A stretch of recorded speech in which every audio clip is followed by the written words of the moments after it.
Hello, my dear viewers.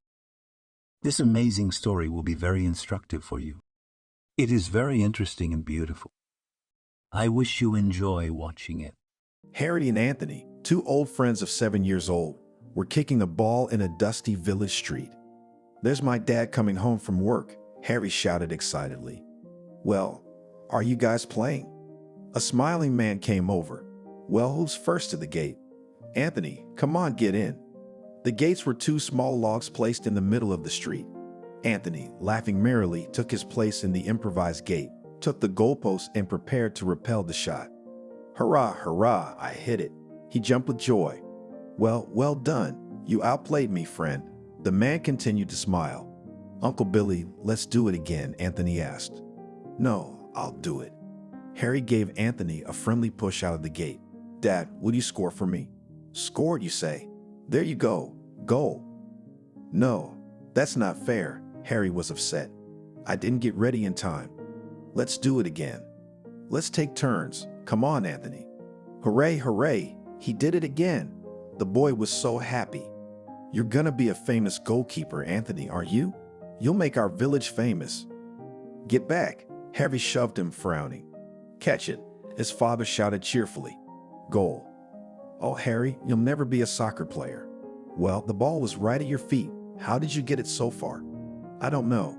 Harry's distress was so great that he burst into tears.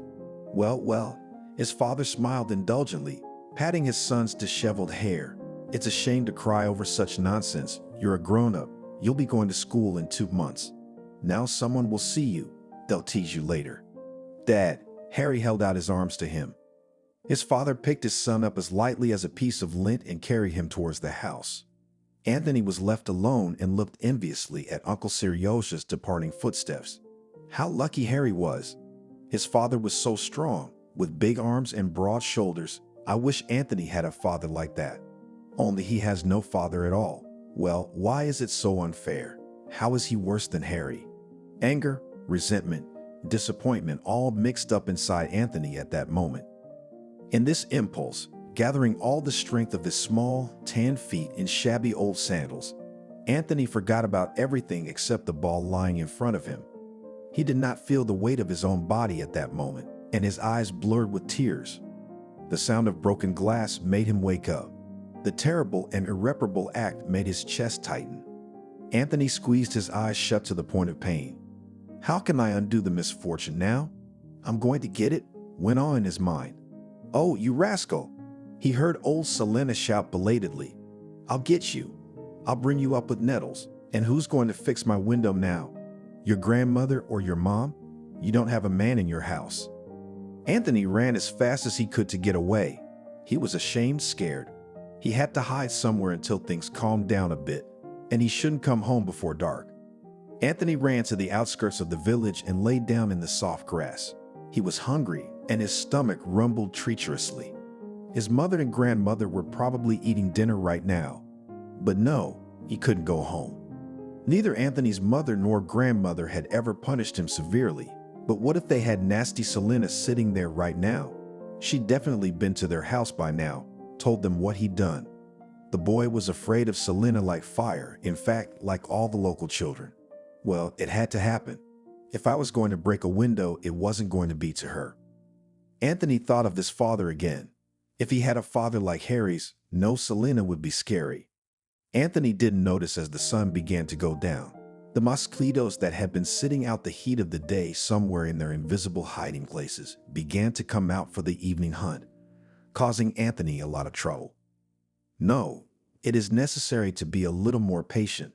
Selena, she is more terrible than any mosquitoes. Anthony already got nettles from her once. It became dark. His hands and feet itched unbearably from numerous bites. Anthony cried. "Son, Anthony, where are you?" The boy, hearing his mother's voice, quieted down and looked out of his hiding place. The mother was alone. "Mother, I'm here," Anthony shouted. "What the hell are you doing, huh? What are you hiding for?" "My grandmother and I have been all over the village, and she's running around the neighbors." "Isn't Selena here?" "She's gone." "Oh, son, you've made a mess of things. Where are we going to get this glass?" "We'll have to go to town to get it, and then we'll have to ask someone to install it." I didn't mean to. Anthony whimpered again. Did she swear a lot? Very much. You must be careful, son. You mustn't play in the street among the houses. Where should we play? Play in the playground by the store. There are bars on the windows. You won't break them. Okay. Okay, Mom. The boy got a little cheerful. You know who we played soccer with today? Oh, that's soccer, sighed heavily Mother. With whom? Dad. Even so, he couldn't score a single goal for me, the boy shone, forgetting his troubles. Uncle Billy said I was going to be a soccer player. Harry's got a good daddy. Mama, why does Harry have a daddy and I don't? Everyone in the village has one. Only me and Natalie don't. Why don't you tell me? Anthony, you've asked me that many times, I told you. What's he doing up there in the north? Why hasn't he ever come to see me? At least for my birthday. He has a lot of work to do, and it's a few days away. Am I never going to see him again? I don't know, Anthony.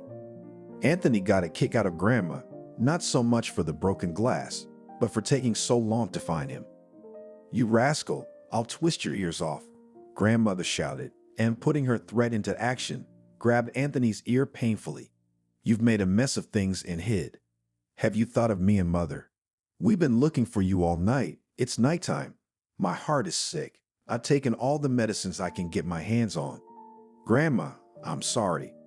The boy whimpered. I was just scared. Selena, I won't do it again. Never ever again. And I won't play soccer near the houses, I promise. Go to bed. It's getting late, said Grandma in a peaceful tone, finally letting go of Anthony's ear. Anthony rushed to his room, jumped on the bed, and hid with his head under the blanket. It was hot, but he didn't want to get out. On the contrary, he wanted to burrow even deeper. In all the commotion, both his mother and grandmother had forgotten that Anthony had not had dinner. He was very hungry, but out of a bitter sense of guilt, he was too embarrassed to ask to be fed. After crying, Anthony got out from under the blanket. He couldn't sleep. Usually at this time, though, after running around outside all day, he was already fast asleep. Anthony sat up, swinging his legs off the bed. A ray of Aryan light slipped under the door, and someone turned on the kitchen light. Hearing voices, the boy tried to listen, but his mother and grandmother were talking softly in low voices. Anthony stood up and carefully opened the door. My sandals are all torn up, and I'm ashamed to go to work, he heard his mother's voice. I thought I'd go to town on the weekend and buy new ones. But now I don't have time for sandals. I have to buy glass, then pay for it to be brought and put. Yes, our little boy has done something wrong. Oh, has done something wrong. And the sandals. Take them to Petrovich. He's a master. He'll fix them. What's there to patch up? They had been patched 4 times already, and through the ajar door Anthony could see his mother wiping her tears at the window. Anthony couldn't bear to watch the mother he loved so much cry. Unable to contain his worries, he cried and rushed to his mom. He wrapped his arms around her legs and said, "Mommy, my darling, you are so good. I will never upset you again. When I grow up, I will give you the prettiest sandals and you won't cry. Come, Mommy, tell me a story." Anthony even forgot about hunger. He wanted to stroke Mommy's head, but she was so tall he couldn't reach her. He held out his arms to her. Mom crouched down. Anthony hugged her, stroked her face, and said, sweetheart, my sunshine." He had heard those words from his mom. She always said them when she put Anthony to bed. No one had a mom like his, beautiful, kind, affectionate. Anthony loved to touch her face, to hold her hands. Her hands were wonderfully soft, warm, dimpled, and her hair was like no one else's, thick, silky. And when my mother let her hair down, it fell to her waist, and it seemed as if you could wrap yourself in it like a shawl. "I'll tuck you in," Mother said affectionately. "It's nighttime." "Mother, tell me about my father. What's his name? Is he tall?" "It's time to sleep, son." "No, I'm not going to sleep." Anthony jumped out of bed. "Well, tell me, please." "Archie. Archie Walker." "No, not Walker. But I'm a Walker. My friend Harry and his daddy, Uncle Billy, have the same last name, Stone. Why does my daddy have a different last name than me?" "Anthony, you're a little kid. You wouldn't understand. I'm tired all day today. I have to get up early for work tomorrow. Let me read you a story." His mother began to read Anthony a story. He closed his eyes and pretended to fall asleep. Anthony felt his mother carefully covering him with a blanket, heard her leave the room. Sleep didn't come. Anthony thought about his father again, tried to imagine what he was like. Was he as strong as Harry? No, his father was even stronger. He's the strongest, and someday they'll meet. Anthony, why don't you come out? Harry came to him around noon. Let's go play. The boy was holding a ball. No, I'm not going out today. Go play with the other kids. I know what you did yesterday. You got hurt pretty bad, didn't you? I didn't get hurt. I just don't feel like playing today. All right, I'm gonna go. Wait, Harry. Anthony remembered what his mother used to tell him. Don't play ball in the street. Go to the playground by the store. There's bars on the windows. You won't get hurt. And yet you got it. Harry sighed.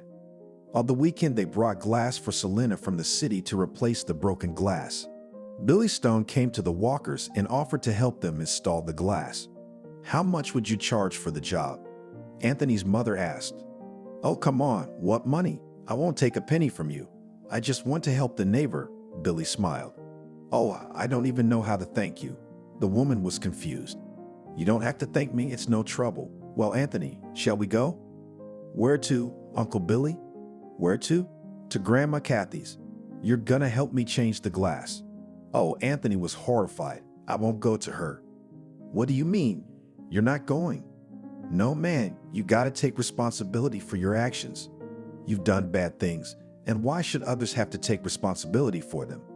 No, I'm not going to her. Anthony shook his head. Billy, wouldn't it be dangerous if Anthony helped you with the glass? He might cut himself. Oh, really, Angelica? Of course, I won't let a child work with glass. But Anthony must apologize. Yes, I agree with you completely. Go, Anthony, with Uncle Serioja. Go and apologize. No, Mommy, please. She's mean. She nettles me. Anthony clung to his mother. Hey, buddy, what are you scared of? I'll be there for you. I'm not gonna hurt you. Come on, let's go. Uncle Billy held out his hand. Anthony waved his head slightly and put his small hand into Uncle Billy's huge palm. The boy immediately felt reassured and protected. If he had a father, nothing and no one would be afraid of him. You rascal, you've ruined my property, Selena shouted as she saw Anthony approaching the house. Aunt Kathy, said Billy calmly but sternly, don't yell. Anthony's here to apologize. And I'll fix your property right away. The glass is here. I'm sorry, Anthony said, lowering his head. I won't do it again. I'll only play soccer outside the store. He's a good soccer player. Anthony tousled Billy's disheveled hair. Don't scold the boy, Aunt Kathy. All right, she muttered grudgingly. Anthony was very curious to see how Uncle Billy worked. The boy began to think about his father again. How many interesting things he could teach him. A little over a year later, Anthony was in the 2nd grade. In the village where he lived, there was only a primary school, and the older children went to a nearby village to study. Guys, the teacher said to the class, winter is approaching and it will probably be cold. I propose to help our lesser brothers. Let's each of you make a birdhouse. We'll hang 4 birdhouses in the village, 1 on each street. 3 more in the forest on the outskirts of the village. Not every forest bird dares to fly to people. But I don't know how to make birdhouses, objected one of the girls. You could say that this is a task for your dads. I'm sure they'll get an A on it, smiled the teacher, and Anthony's face flashed with color. Yes, guys, let's not forget about our faithful friend, Holkin the dog, a favorite of the whole village. He should have a box, because everyone should have a home. Who can make a house for Polkin? My dad will do it, Harry said proudly.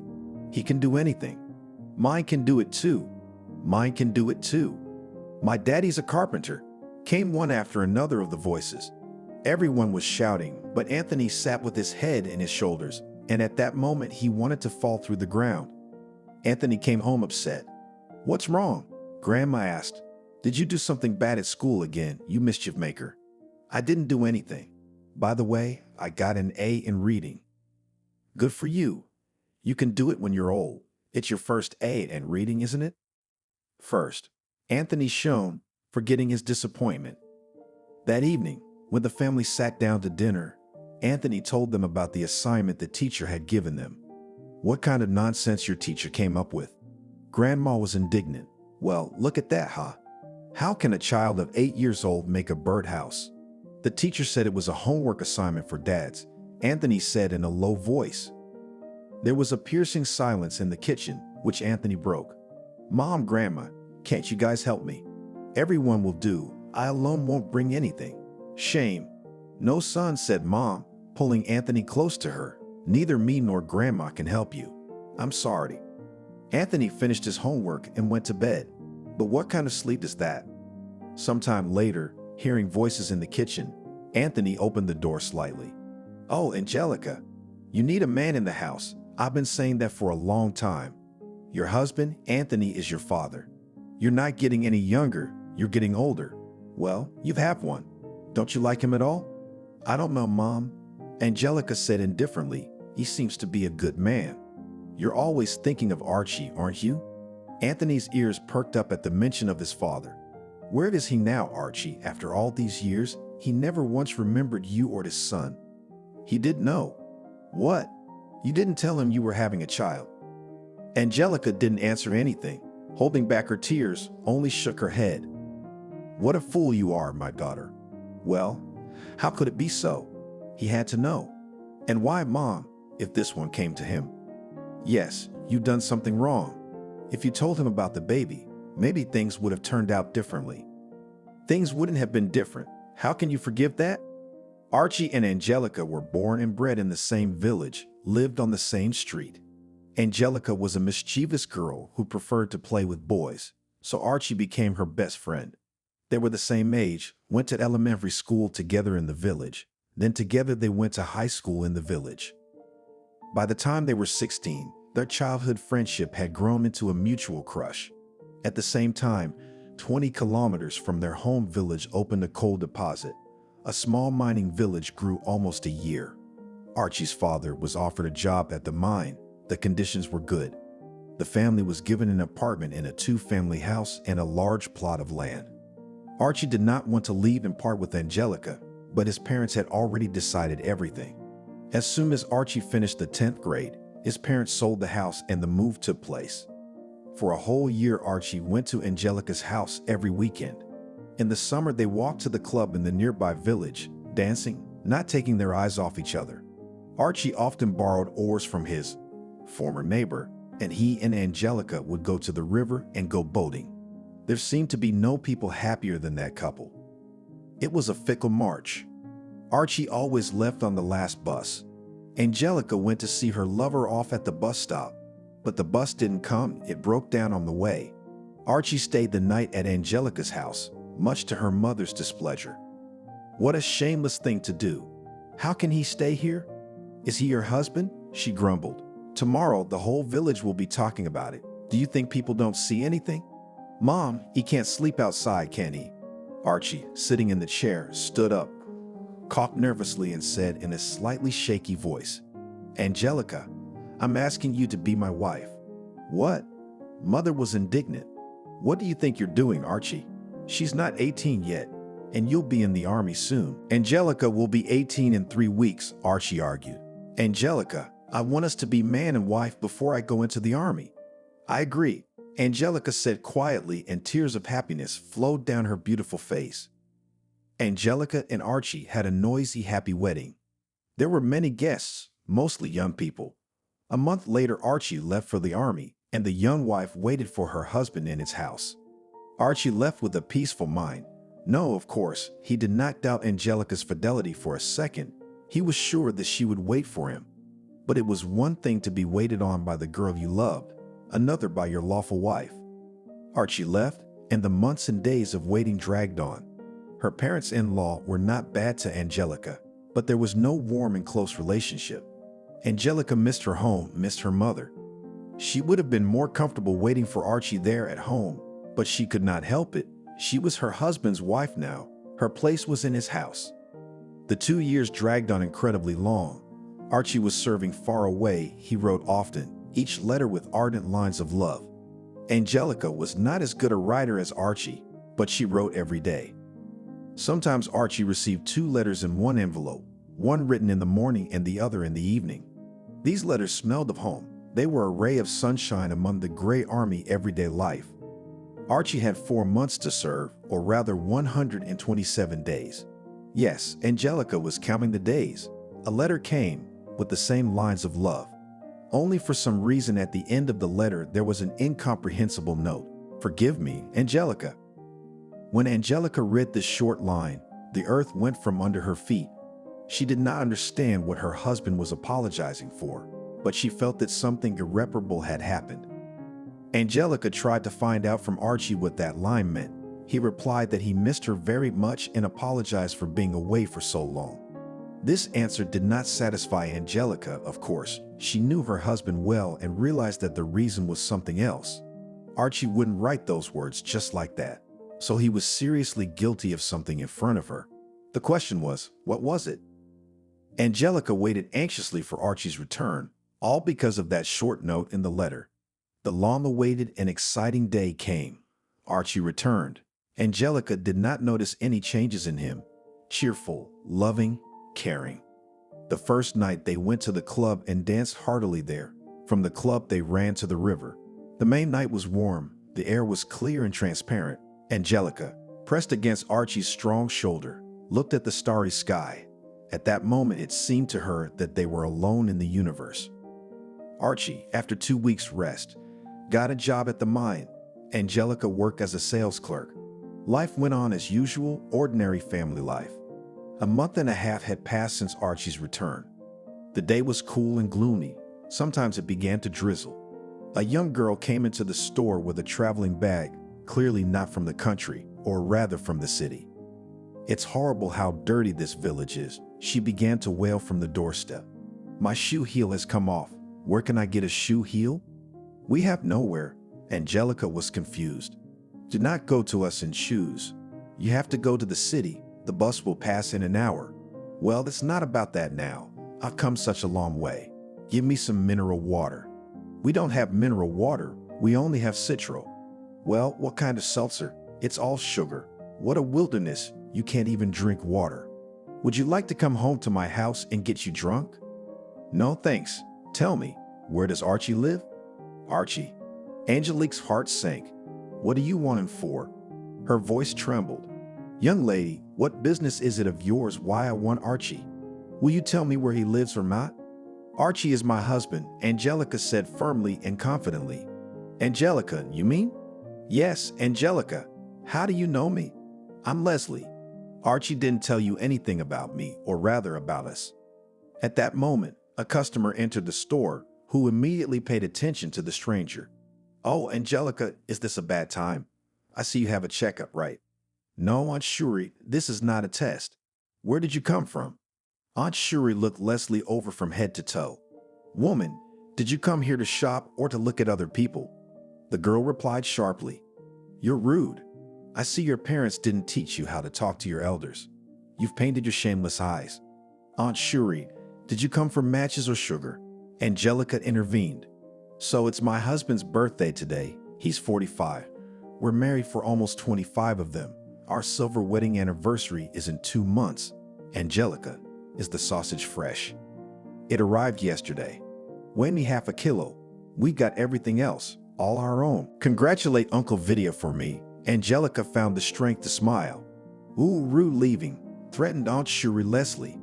The appearance of Aunt Shuri allowed Angelica to come to her senses a little. The stupor released a little, but the nervous trembling did not go anywhere.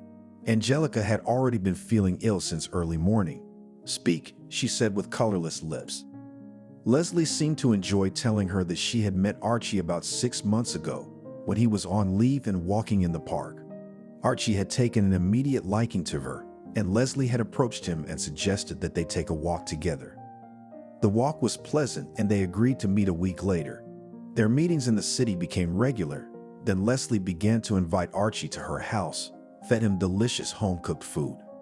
And the fact that he had a wife. Angelica couldn't listen to any more of this. She was shaking. "So what?" "My dear, everyone fights only for his happiness." The girl grinned haughtily. "But you are obviously older than him," exclaimed Angelica. "Why do you need him?" "Yes, I am older by 3 years. What does age have to do with it? We're both adults. Why did you come here?" Don't you get it? I'm here for Archie. Angelica's eyes flashed back to a bunch of memories. She remembered Archie proposing to her out of the blue. She remembered sitting on the riverbank when Archie came back. Just the sky, the stars, him and her. There would be no more of that. No silver wedding like Aunt Shuri and Uncle Victor's. Angelica will never forgive him. Well, said Angelica. She tried to hold on with all her might not to show her rival how much it hurt her. It's lunchtime soon. Archie's coming home for lunch. Let's go.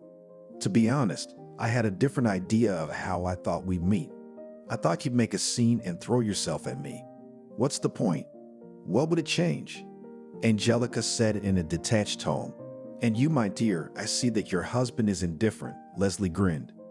Angelica remained silent. She would have liked to say, yes, I do, but she couldn't say such a lie. Go, Angelica said, straight down that street to number 7. I'll close the store and come up. Angelica didn't want to walk through the village with Leslie. When Angelica arrived, Leslie was sitting on a bench outside their house, taking some things out of her travel bag and wearing flat-soled sandals instead of shoes. To think, she grinned, that 20 years ago our cosmonaut flew into space for the first time. And civilization hasn't even reached your village, not even asphalt. I've broken a new heel. Leslie looked at the heel.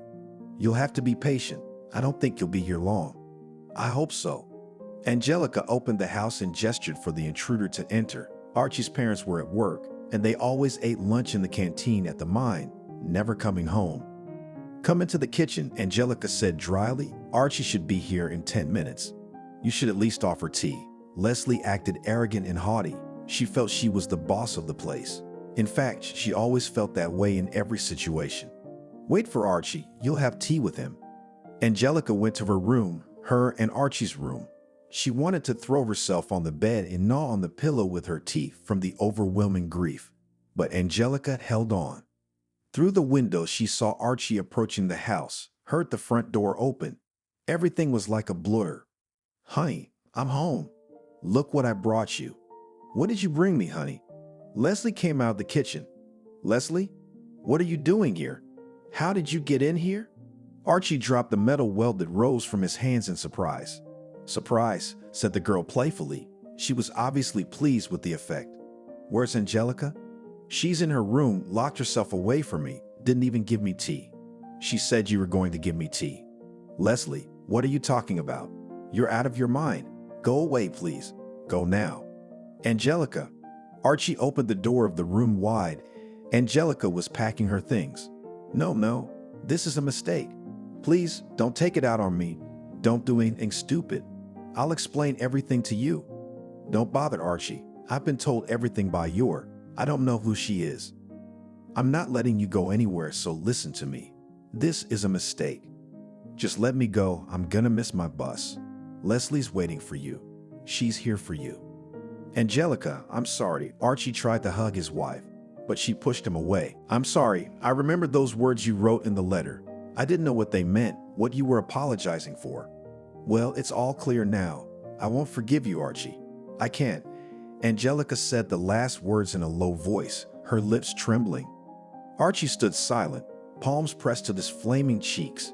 Angelica picked up her duffel bag and left the room. In the hallway, she tripped over the flower Archie had dropped. Angelica stopped, squatted down, and picked up the flower. The touch of hot skin against cold metal felt good. Angelica stood up abruptly and ran out of the house. The flower remained in her hand. Angelica left for her mother's house, not knowing that right after she left, Archie had rudely kicked Leslie out the door and thrown her bag out the window. Archie thrashed around the house, tearing his hair out. He had made an irreparable mistake.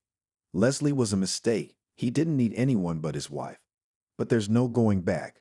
One can only hope that time will pass, and Angelica will be able to forgive him. On her way home, Angelica stopped by the HR department and quit the store. She will not return to the village where she was so happy this morning, seeing her beloved husband off to work. Oh, Angelica, what happened? The mother was stunned when she saw her daughter with a bag on the doorstep. Only now, having crossed the threshold of the native house, Angelica gave free rein to her feelings. Tears flowed from her eyes. Her mother could not immediately understand the reason for her daughter's tears. It was impossible to understand the words spoken through the sobs. Angelica lay on her bed for 3 days, staring at the wall and holding the iron rose in her hands. Her mother sat next to her, stroked her head, and tried to calm her down, to convince her that everything would get better between her and her husband, although knowing her daughter, she herself did not believe in it. On the 4th day, Archie arrived. He wanted to go to Angelica the same day she left. It didn't matter that the buses were out of service. He was prepared to walk the 20 kilometers that separated them. His mother and father, having listened to the son's confused story, advised him to wait a bit, to give Angelica time to calm down, to come to her senses. But the conversation did not work. Angelica was categorical. "I will not forgive you." Leslie did not go home. She rented a room in the district center and every day visited Archie's home, but he did not let her even on the doorstep. Archie never gave up trying to beg his wife's forgiveness. He came all the time, with flowers, live, not iron. Angelica did not want to listen to anything and did not accept the flowers. A month passed. Archie came to see Angelica again. "I quit my job. Let's go away. I bought 3 train tickets, 2 for you and me, southbound. The 3rd one to the north. I'll be waiting for you at the train station on Saturday. Our train leaves at 14 o'clock. You and I need to leave. We can still start a new life. If you don't come, at 17:40 I'll leave alone for the north. If I come back, it won't be soon. I can't stay here any longer." Angelica was silent. "Come, please. I'll be waiting for you very much." Archie tried to look into his wife's eyes, but she looked away. At 17:40, Archie took the train. Angelica never told him that they would soon become parents. Her resentment was too great. He had hurt her too much. A week after Leslie arrived, Archie and Angelica had a conversation. "Archie, I'm filing for divorce." "I'm not giving you a divorce. Let's just wait a little while. Let time pass." "Time won't change anything, Archie. I can't forgive you." "How could you? I trusted you for 2 years. I waited 2 years. I only left the house to go to work. And you? It's my fault. There's no excuse, I know. But I don't want to let you go. Don't try to force me away.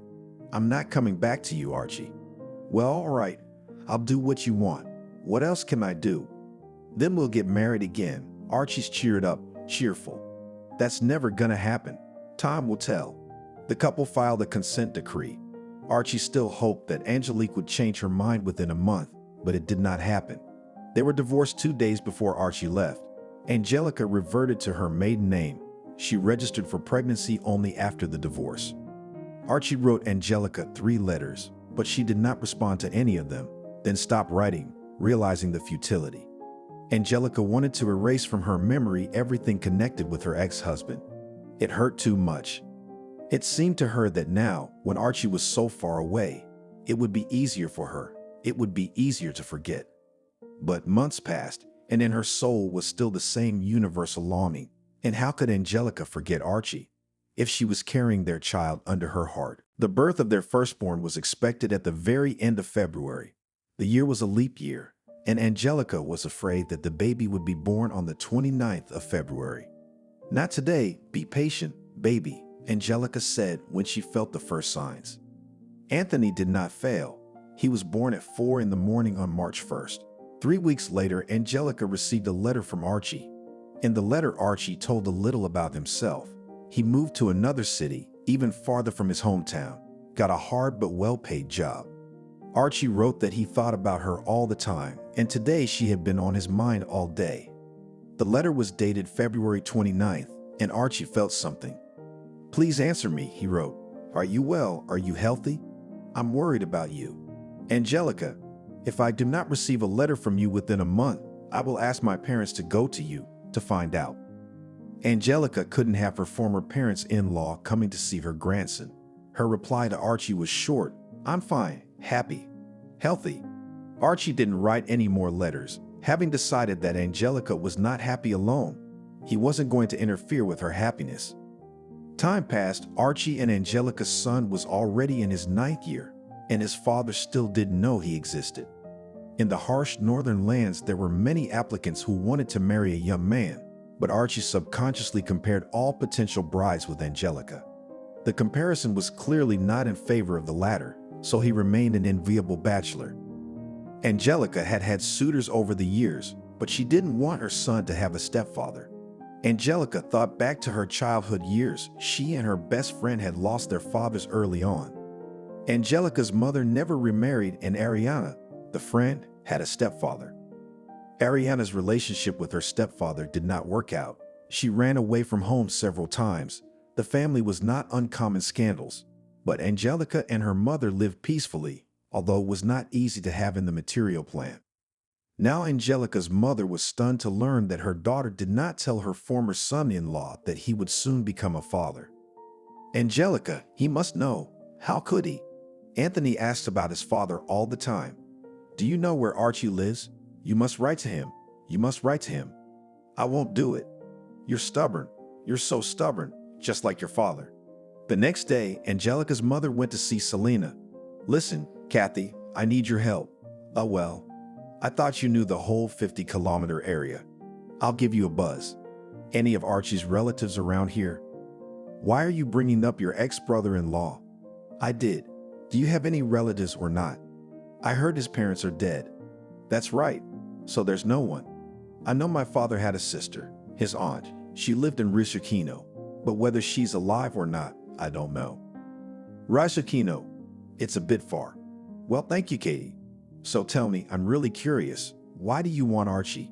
Are you trying to set Angelica up with him? Maybe I do. I'm surprised at you. Your son-in-law has run away from his wife. He won't even look at his child. The next day, Angelica's mother took the first bus early in the morning to Risukino. Mom, where are you going? Angelica was surprised when her mother got up bright and early. Yes, daughter, I have to go to an acquaintance. I got a letter from her. She was ill. The village of Risukino was small. Angelica's mother easily found out that Archie's aunt had already died, but she had two sons who lived there. Who are you? Asked a tall bearded man who was tending the garden. What do you want with Archie? I'm his ex-mother-in-law. Mother-in-law? What do you want from him? The man looked at him incredulously. I want to tell him something. No, I won't give you his address. Well, write to him yourself that he has a son. He's 9 years old. My stupid daughter didn't tell Archie anything when they broke up. What are you making up? It's not true. Why don't you write it down, please? Here, Steve's picture. Send it to me. He looks like him. The bearded man changed his tune. You write, let Archie decide whether it's true or not. Anthony wandered sadly out of the school. He was bitter and resentful. All his classmates had made birdhouses, or rather, not themselves, of course, but their fathers. Even his alcoholic father had made one. Anthony alone had nothing to boast about. Don't be upset, said Anna, a perky classmate. It's not your fault. My dad made it for me, and you don't have a father. That's what you call comforting. Harry's father made a box for Polkin, the village's favorite dog. The box was ceremoniously installed near the school, and Polkin immediately took his place in it, saying, woof, in approval. 3 weeks passed. Lessons at school were over, but Anthony was in no hurry to go home. Today, he was so frolicsome at recess that he tore off the October star, as they say, with meat, and an impressive hole was formed on the flap of his breast pocket. Now grandmother would see. Anthony would get it. Oh, he would get it. Anthony wanted to postpone this unpleasant moment. It was the end of October. The first snow had fallen, lightly dusting the ground. Anthony stopped outside one of the houses and wrote in large letters, Mom, Anthony, Dad. What are you doing there? He heard Selena shout harshly. He was lucky to have stopped right outside her house. Run was Anthony's first thought. He looked around and saw a strange man walking down the street. The man was well dressed, clearly urban, carrying a suitcase in one hand and a travel bag in the other. Run away from my house, Anthony heard again. You've already given me a hard time once. At that moment, the stranger approached Selena's house. Oh, hello, she said, embarrassed. I didn't expect you to come to our neighborhood. Hello, the man replied, bowing slightly, and walked further down the street. Selena stood looking at the man. Anthony stood there too, completely oblivious to the threat coming from her. Selena said as the stranger disappeared around the corner. "Run already, your dad's here." "You're not lying." Anthony was stunned. "How could you possibly know my dad?" "He's a local, born in our village." "Well, look how long I haven't seen him, and he hasn't changed a bit." Anthony stood there swallowing his tears, unable to move. "Well, run, meet him," Selena said encouragingly, and the boy ran without feeling any support. Anthony cautiously opened the front door and quietly, like a mouse, crept into the house.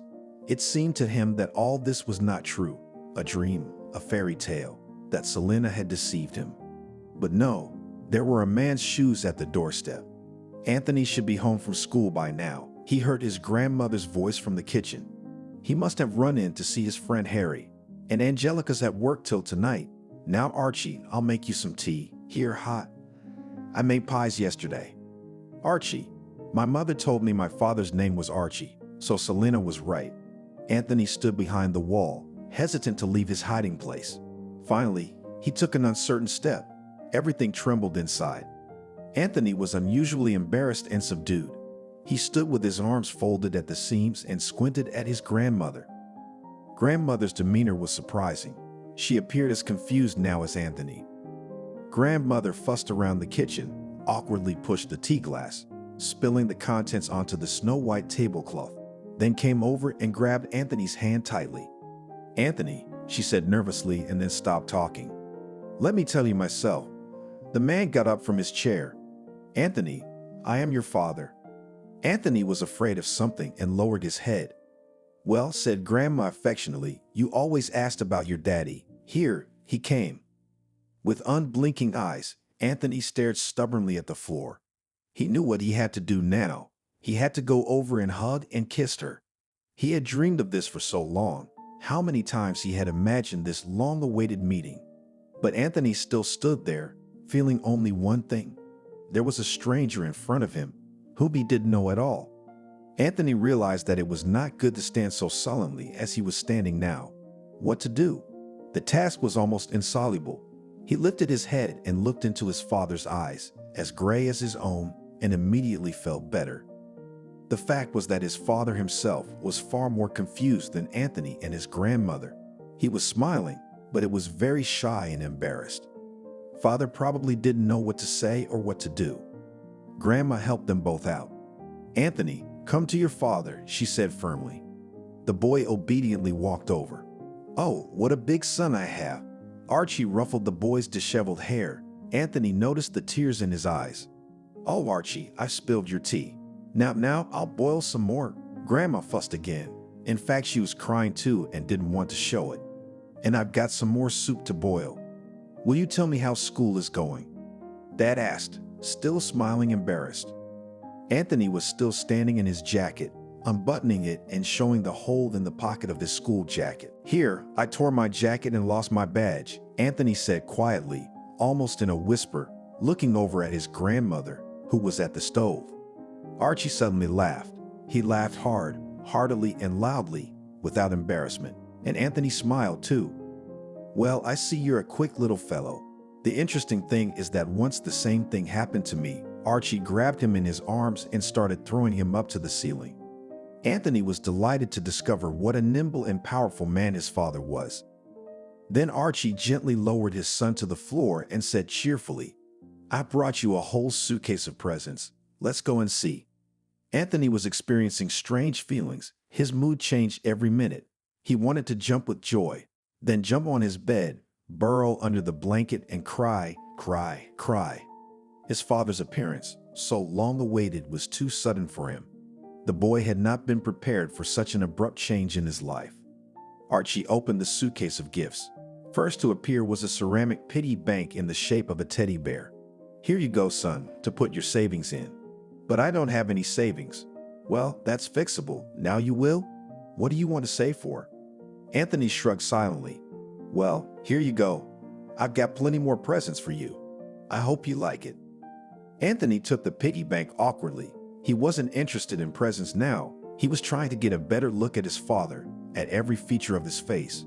The boy was distracted, and the piggy bank fell out of his hands, shards scattering across the floor. The tears that Anthony had been carefully holding back burst forth. Archie, what's going on here? Grandma came running. You're not very good with a child. Her eyes fell on the scattered splinters. Oh, I'll clean it up. Anthony, darling, is it really worth crying over? Of course not. Archie held his son, who stood with his hands over his face. Did you like the piggy bank? Don't worry, we'll buy another one. No, even better. Boys, come to the table. My soup is ready, shouted Grandma. Come on, son. Archie clapped his hands. Oh, it's been a long time since I've had homemade soup. Don't you have anything to eat? Anthony stopped crying and looked at his father with great sympathy. I eat lunch in the cafeteria at work. If I'm a little late for lunch, the soup is usually already cold. You can't even imagine how disgusting cold soup is. And I don't like to cook, and I don't know how to cook. What can you do? Can you make a birdhouse? Can you teach me? Anthony's eyes lit up. A birdhouse? Sure. Just son, don't call me you, okay. Boys, how long are you waiting? It's getting cold. Grandma reminded me about dinner. Oh no, we can't let that happen. Let's go, son, smiled softly at his father. Anthony, when was the last time you were in town? Archie asked at lunch. I don't remember. The boy looked questioningly at his grandmother. Oh, it's been a long time since we've been there. What is there to do there in the city? We're fine here, she replied. It's a pity it's out of season. There's a good park in town, all sorts of merry-go-rounds, and what a Ferris wheel. Your mother and I used to ride there when we were young. Archie hesitated. What are you thinking of doing, Archie? I want to go into town with Anthony first. Take a walk. You don't mind, do you, Julia? Oh, what are you asking me? Why don't you ask Anthony if he'll go with you or not?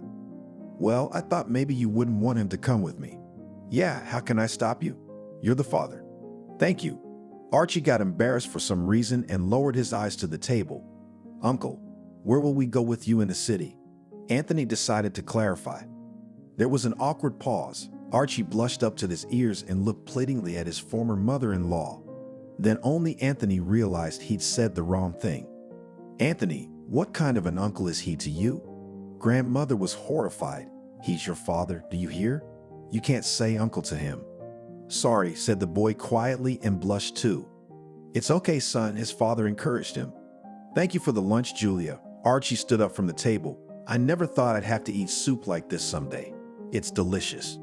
Oh, come on. The woman waved her hand. It's just soup. Everything is yours from the garden. Potatoes, carrots, onions, well, and the chicken is also yours. Well, go. The bus will be here soon. It won't wait for you. Papa, will you be here long? Anthony asked when they reached the city and stood at the streetcar stop. Alas, no, son. And you won't come again. There's our streetcar. I haven't been on a streetcar in a long time either. There aren't any in the town where I live. My father translated the conversation. Strange, thought the boy. He didn't answer anything. Probably, he just doesn't want to say. He decided, but kept silent. In general, in Anthony's opinion, there was a lot here that was still unclear. Daddy had arrived, but he wasn't quite Daddy yet. He talked to Anthony too politely and attentively, holding his hand tightly, lifting him up on the footstool like a little boy, and looking at him all the time, as if he were trying to memorize him. Is that how daddies act? Daddy, where do you live? Did Mommy say up north? At this point, Archie noticed an elderly female passenger looking at them in surprise. Anthony, I'm your daddy and you're supposed to say you to me, not you, he said in his son's ear. Sorry, Dad, replied the boy guiltily. I'm not used to it yet. I call you because my mother and grandmother told me to call all strangers that way. Now several passengers were scrutinizing them and Archie became embarrassed. Let's get off. Our stop, he said, and picking up his son, jumped out of the car. Waiting for another streetcar, the father said. Why did we get off this one? Archie was silent. Daddy, where are you taking me? Anthony began to whimper. Daddy, where are you taking me? Corrected his father patiently. We're going to the store to buy toys. But you brought me a whole bunch of toys, and we haven't even had time to look at them. Anthony said the word you in a volley. Archie was silent again. I get it, Anthony said sullenly. You're going to leave soon and never come back. I'll be gone in 4 days, Archie said thoughtfully. staring off into the distance. I've only got a week off from work. I live very far away. I came here by plane. You're not coming back, are you? Son, we need to talk to your mom first, and then it will be clear. If things don't work out between us, I'll come to see you once a year. You don't mind if I come to see you, do you? Archie squatted down in front of his son. Anthony looked intently into his father's eyes. Come over, Dad. At that moment, Anthony thought that even though he was not used to his father yet, but still his own father was much better. Last year, Anthony had learned that Uncle Harvey was Mama's fiancé. Not quite a fiancé, for everyone in the village said that Mama had not made up her mind yet and that he had little hope. Uncle Harvey had only been to their house twice. Both times, trying to win Anthony's favor, he had coddled him like a little boy. Anthony was disgusted, but several times he heard his grandmother say, "Angelica, what are you thinking about? You don't procrastinate. Harvey is a good man. You need a man in the house, a husband for you. Anthony's a father. What do you want to buy for yourself?" Anthony's father asked him at the baby store. "I don't want anything," shrugged the boy. "Well, don't be shy. Do you want to buy a gun?" Anthony scrutinized the tin cannon. "What does it shoot?" "It shoots cannonballs." "No, Daddy, no cannon. That's for little kids. I'd rather have that saber over there." Anthony sighed heavily and pushed the cannon aside with a serious look. "You still need a piggy bank. Here, take a look at this one. You like it?" "It was better. The one I broke." Anthony sighed annoyed, his eyes filled with tears of resentment at himself. "Come on, son. You're a man." "Men don't cry," Anthony picked up. "I know, that's what Uncle Billy says." "Uncle Billy? Who's that?" Archie's face changed. "Uncle Billy is Harry's dad, and Harry's my best friend. We bought a saber, a ball, felt tip pens, coloring books, a piggy bank. Then Dad took Anthony to another store and bought a new school uniform. Events followed one after another. The grocery store was next, where they bought soda, chocolate, candy, cookies. Tired, son? Anthony waved his head affirmatively. Let's go to one more store, the last one. Let's get some perfume for Mom, okay? Archie glanced at his watch. They'd make the bus. There was still time. Mom loves perfume. Only she doesn't buy it because she doesn't have any money, Anthony sighed. I know my mom likes perfume, Archie said thoughtfully, and I even remember what kind. You gave your mother perfume, didn't you? Anthony asked, but Archie didn't hear his question. He was immersed in his memories. The boy was already bold enough to call his father Papa, to say you. And if his father took him by the arm or shoulder and drew him to him, Anthony no longer resisted. And when they rode the streetcar across a high, long bridge, under which ran a quiet river, Anthony was so gazing that he did not notice how he grabbed his father's strong hand and did not let it go for a long time. Anthony was pleased with his father. He liked the way his father took his time and went with him wherever Anthony wanted to go, the way he talked to him seriously, talking to him as if he were an adult and his equal, not obnoxiously coddling him like a baby. True, Archie once yelled at Anthony when he ran out of the sidewalk onto the road and almost got hit by a car. Anthony did not resent his father at all, realizing that he had yelled for the cause. The first store Archie and Anthony went to didn't have Angelica's favorite perfume. We have a little more time, said his father. Let's run. We have to make it. There should be another store nearby. They went out of the store into the street. The wet snow had changed to rain, and puddles had formed on the sidewalk. Archie took his son's hand and they ran down the wet sidewalk, laughing. Anthony hadn't had so much fun in a long time. His father, who just a few hours ago had been a complete stranger to the boy, was beginning to become dear and close. Girl, is there a Kathy Ritchie, such, with a dove? Asked Archie, running up to the counter with perfume. You're in luck. They just came in today, just a small batch. Anthony took the box and pulled out a bottle. You, Dad, they smell bad. Are you sure it's Mom's favorite perfume? I'm sure, son. Archie remembered giving it to Angelica with the first paycheck he got after returning from the army. Angelique had adored the scent, exquisitely spicy and fresh. A month later, what happened. They broke up. Angelique hastily packed her things and left the perfume behind. Archie often took this bottle and inhaled the fragrance. It was a scent he strongly associated with Angelique. Man, will you take the perfume? The melodious voice of the saleswoman brought Archie out of his memories. Hey, yes, of course I am. It's a fine choice. Your wife will be pleased. Wife. Dad, are you tired? Why are you so sad? Anthony was rubbing his arm.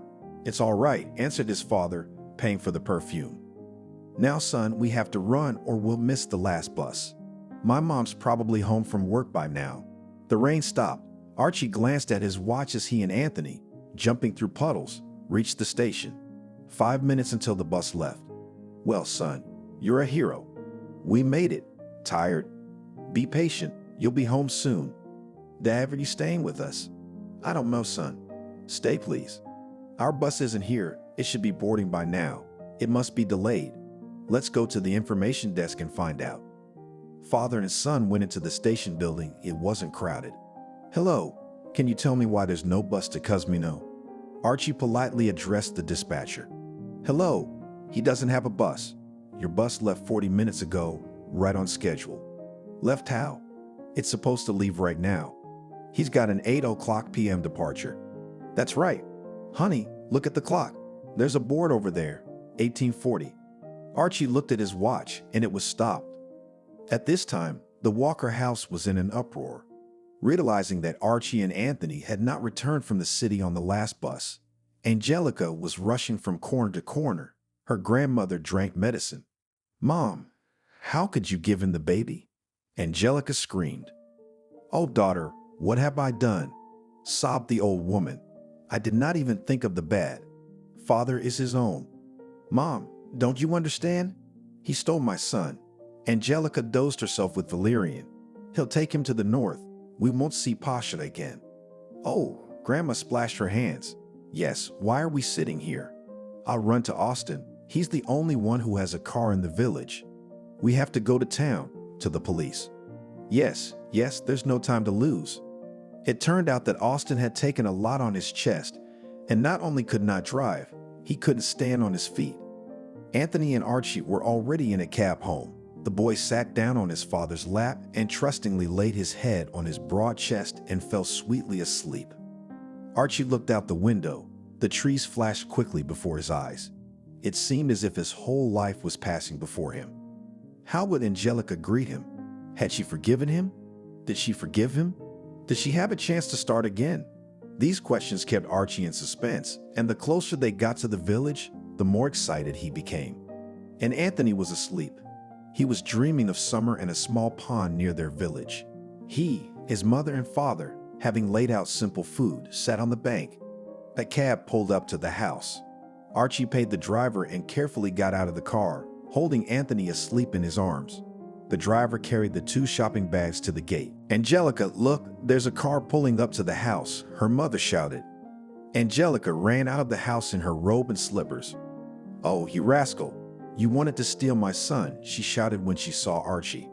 Hush, hush, don't scream. Anthony's asleep. We were just taking a walk. By the way, that's my son too. Give me the baby. Angelica started ripping Anthony out of Archie's arms. Yeah, what are you doing? He's asleep. But Anthony was already awake and frightened by the scuffle. Mama, he held out his arms to her. My son, did that man hurt you? Mom, don't swear at him. My daddy is very good. We went out with him. I had so much fun. Here, I bought something for Anthony. Archie held it out. Get out of here so I don't see you again. We don't need anything from you. We've done it ourselves and we'll do it again. Angelica, we need to talk. Not in front of the baby. I've got nothing to talk to you about, Archie. Go away. Mommy, did Daddy buy you some perfume? Anthony's starting to whimper. We don't need anything, son. Let's go inside. Angelica took Anthony's hand and led him into the house. Anthony cried. This is not how he imagined the meeting of Mom and Dad. Now I'll take out your suitcase, which we have in the house, said Angelica, turning to Archie. There are presents for Anthony in the suitcase. We haven't had time to sort them out. We don't need them, I told you. Angelica, you're wrong. You are not right at all. Archie came close to his ex-wife and spoke very quietly, so as not to hear Anthony, who was standing on the porch. How could you take my son away from me? Why did you tell me? Okay, I know how guilty I am to you. I admit that you can't forgive me, but the baby is innocent. He's my son. I have a right to talk to him. Julia came out of the house. Okay, young people, she said sternly. Me and my grandson are going to visit a friend of mine, and you go in the house, you need to talk. Mom, why are you doing this? We have nothing to talk about. You'll thank me later, her mother whispered in Angelica's ear. Archie, why are you up? Come on in. Julia and Anthony left. Angelica and Archie sat in the kitchen and were silent for a long time, not knowing where to start talking. Archie had wanted to say so many things to Angelica on the way here, but all the words were gone now. Left alone with her, he felt stiff, like a teenager. I brought you perfume, your favorite perfume, I remember. Archie finally began to speak. Angelica turned away to the window and furtively brushed away a tear, a storm of feelings raging inside her. The ex-spouses didn't talk for long. To be exact, only Archie spoke, and Angelica remained thoughtfully silent the whole time. Would you mind if I took Anthony to the circus tomorrow? I promised him, Archie asked, saying goodbye. Take him, Angelica replied briefly. Only the show's in the evening. We'll take a cab back, so don't lose us, okay? I'm sorry about today. Okay, I'll go. The man turned around. Archie. Angelica called him so shrilly that Archie flinched. Where will you sleep tonight? She asked quietly. At Barry's. I went to see him as soon as I got there. At evening tea, Anthony told his mother and grandmother about where he and his father had been. It was not until late at night, when he climbed with his body on the big snow-white pillow and wrapped his arms around it, that he began to sleep uneasily. In his half-sleep, he was still mumbling some words. Then in a sluggish, dreading voice he asked, Daddy, what soccer team do you root for? And then he fell asleep. At school, before the first lesson, Anthony told his classmates without a word that he now had a father, and he came to him on an airplane. Don't lie, Viktor Pastukov said with envy. Everyone knows that you don't have a daddy, but your mom has a fiancé, Uncle Harvey from Korsakaka. I'm an honorary octogenarian, Anthony said proudly. See my new uniform. My dad bought it for me, and a whole bunch of presents. And yesterday, we bought presents in the city. It's a new uniform, said Betty. That one was a bit shabby. So what? Viktor didn't stop.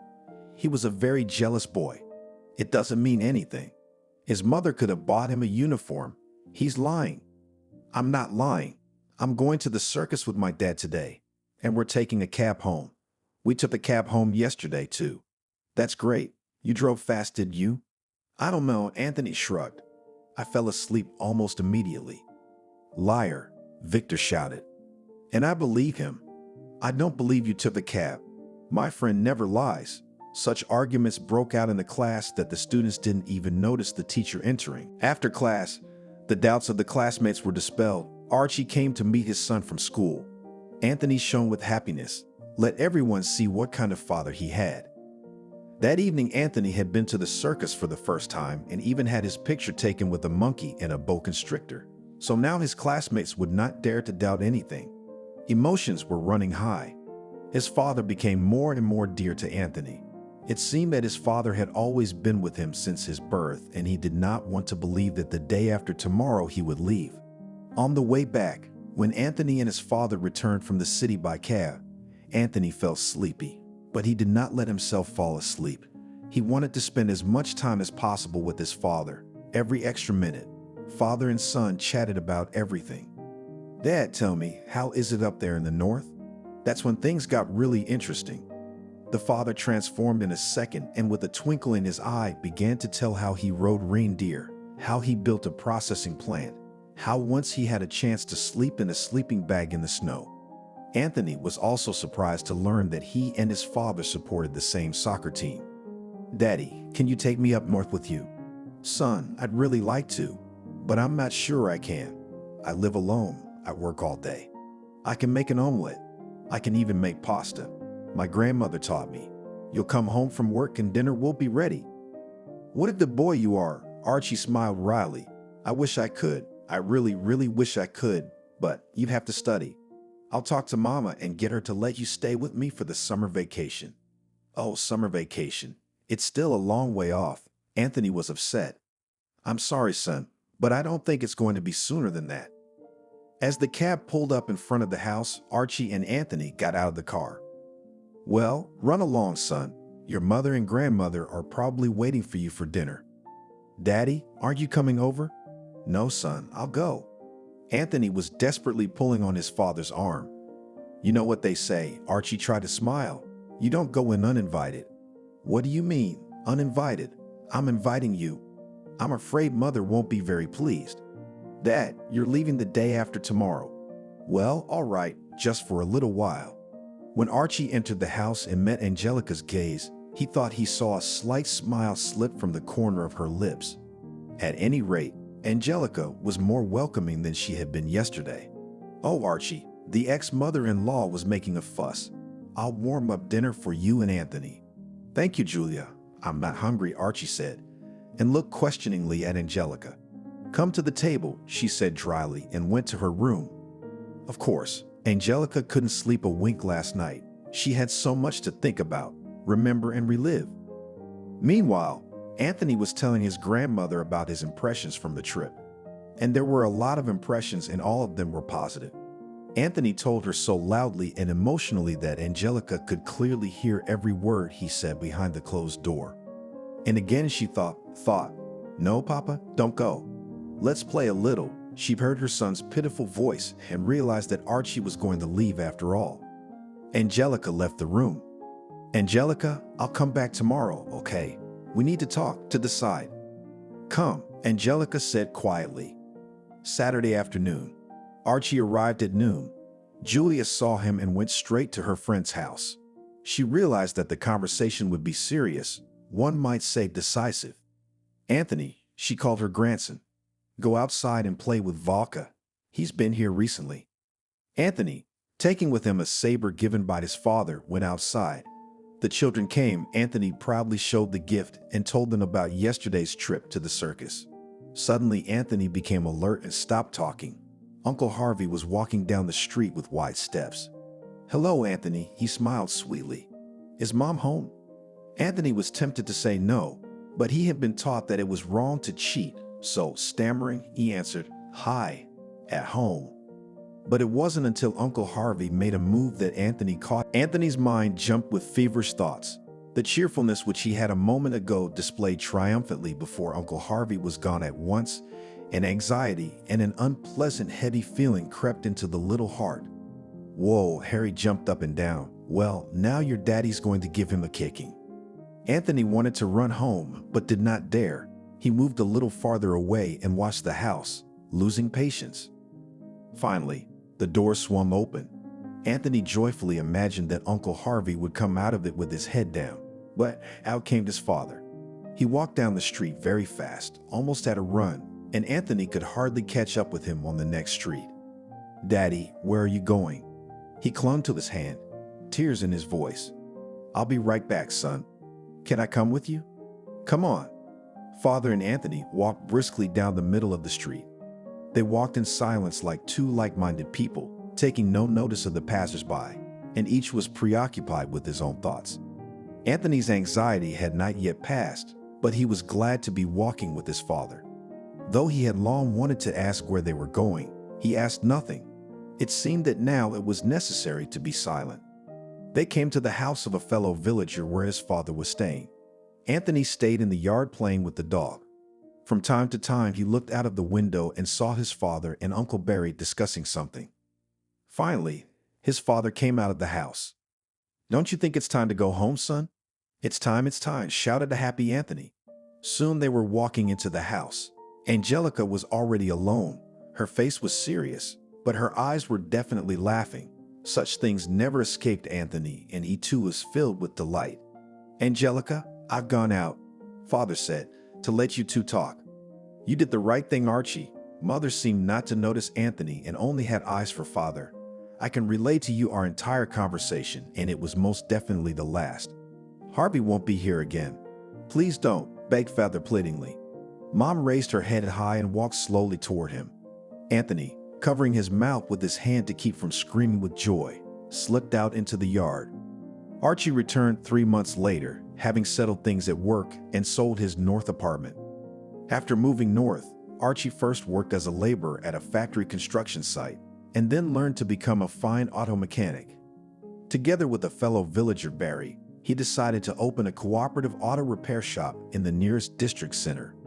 Archie and Angelica were married in the summer. "I told you we'd have another wedding," Archie laughed. Anthony was happy, probably happier than the newlyweds themselves, and now he was proud to bear his father's name. On September 2nd, Anthony, overflowing with joy, brought a birdhouse to school, the one he had failed to make the previous year, and it still haunted him to this day. They made the birdhouse together with his father and then painted it with paints with his mother. "How beautiful!" The teacher was surprised. "Guys, do you know where our friend Polkin the dog has gone? He hasn't been here since last night. My dad let me take him home." Anthony was shining with happiness. "Polkin lives with us now." "That's wonderful news, boys. I'm very happy that our all-time favorite has found a home. I'll come over and play with Polkin," said Harry's friend.